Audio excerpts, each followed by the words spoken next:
ভাই এই যে দেখেন, এই মুহূর্তে আমরা আপেলের বিচি থেকে গাছ বের করা দেখবো। ভাই ওটা কি? আপেলের বিচি থেকে আমি চারা করছি। হ্যাঁ, আপেলের বিচি থেকে চারা করেছি ইনশাল্লাহ। আচ্ছা, চারা আমার, এটা কি গাছ আইছে? হ্যাঁ ইনশাল্লাহ যে গাছ হচ্ছে দেখেন, এই যে গাছ ভালো করে দেখি, ভালো করে দেখেন, 4টে গাছ হয়েছে। গাছ এখানে মেলা আছে ইনশাল্লাহ, বহুত গাছ আছে। আম চারা করবো। ভাই এটা কতদিন রাখছেন ফ্রিজে? এটা ফ্রিজে আমার রাখার প্রায় 2 মাসের কাছাকাছি গেল। এতদিন লাগে? এতদিন লাগলো।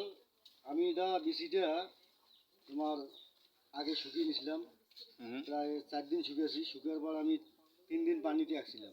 3 দিন পানিতে রাখার পর তারপর আমি এই টবের মধ্যে টিস্যু পেপার দিয়ে আমি পানিতে ভিজে রেখে এই ভেতরে রাখছি। ইনশাল্লাহ 2 মাস হয়ে গেল তার বেশি এটা ফ্রিজে রাখার। ইনশাল্লাহ গাছ আসি গেছে, এখন দেখছেন তো এই যে গাছ আছে। এটা আপনি শিখলেন কোথা থেকে ভাইয়া? ভাই আমি ইউটিউব থেকে এটা শিখছি, পারলে আপনারাও শিখতে পারেন। ইউটিউব থেকে আপনারা দেখে শিখবেন, কোনো সমস্যা নাই। এইরকম করে ইনশাল্লাহ গাছ আসবে, 100 গাছ আসবে। আচ্ছা।